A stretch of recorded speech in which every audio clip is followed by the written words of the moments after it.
സുഹൃത്തുക്കളെ, ഖത്തറിലുള്ളത്. ഇവിടെ ഇതിൻ്റെ ആ ഒരു ടോപ്പ് ഫ്ലോറിൽ ഒരു ചെറിയ പ്രോഗ്രാം, വളരെ പ്രധാനപ്പെട്ട ഒരു പരിപാടിക്ക് വന്നാണ്. ഒരുപാട് സൗഹൃദങ്ങൾ അവിടെ തന്നെ വെയിറ്റ് ചെയ്യുന്നുണ്ട്. അപ്പോൾ എന്താണെന്ന് കാണിച്ചു തരാം. ഇതൊക്കെയാണ് നമ്മുടെ ജീവിതത്തിലെ വലിയ സന്തോഷം എന്ന് പറയുന്നത്. കോട്ടക്കൽ പർപ്പൂർ പ്രവാസി കൂട്ടായ്മയുടെ ഒരു ആദരവ് ലഭിച്ചു.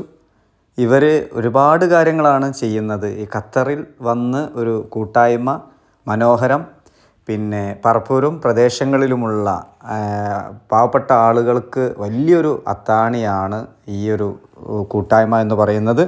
അതിലുപരി ഏറെ ഇഷ്ടപ്പെട്ടത് ഇവർക്ക് തന്നെ പരസ്പര സഹായവും ഇവരുടെ ഇടയിലുണ്ട്.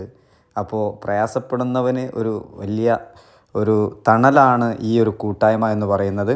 പിന്നെ ഇതിലൊക്കെ നല്ല സൗഹൃദങ്ങൾ, നേരത്തെ അറിയുന്നവരും പരിചയക്കാരും ഏറ്റവും ഇഷ്ടമുള്ളവരുമാണ്. അവരോടുകൂടെ കുറേ നേരം സ്പെൻഡ് ചെയ്യാൻ സാധിച്ചത് ഖത്തറിൽ വന്നപ്പോൾ ഒരു വേറിട്ട അനുഭവമായിട്ടാണ് എനിക്ക് ഫീൽ ചെയ്തത്. ഇത്തരം കൂട്ടായ്മകൾ ഇനിയും വളർന്നു വരട്ടെ. ഖത്തറിൽ വന്നപ്പോൾ ഏറ്റവും വിശിഷ്ടമായ പ്രത്യേകമായ ഒരു അനുഭവമാണ് ഇവിടെ എനിക്ക് ഫീൽ ചെയ്തത്. ഇതൊക്കെ നമ്മുടെ നാട്ടുകാർ, സുഹൃത്തുക്കൾ, പിന്നെ അതിലുപരി ഈ ഒരു കൂട്ടായ്മ ഉണ്ടല്ലോ, പിന്നെ നാടിനും വേണ്ടി, നാട്ടുകാർക്കും വേണ്ടി, ഇവർക്കും വേണ്ടിയുള്ളൊരു പർപ്പൂർ പ്രവാസി കൂട്ടായ്മ. ഓക്കെ, അപ്പോൾ ഏതായാലും വലിയൊരു സ്വീകരണം. ഇത് ജീവിതത്തിൽ മെമ്മറബിൾ ആയിട്ടുള്ളൊരു ദിവസമാണ് എന്നെ സംബന്ധിച്ചിടത്തോളം. ഇവർ വലിയൊരു സ്വീകരണമാണ് തന്നത്. അപ്പോൾ താങ്ക് യു.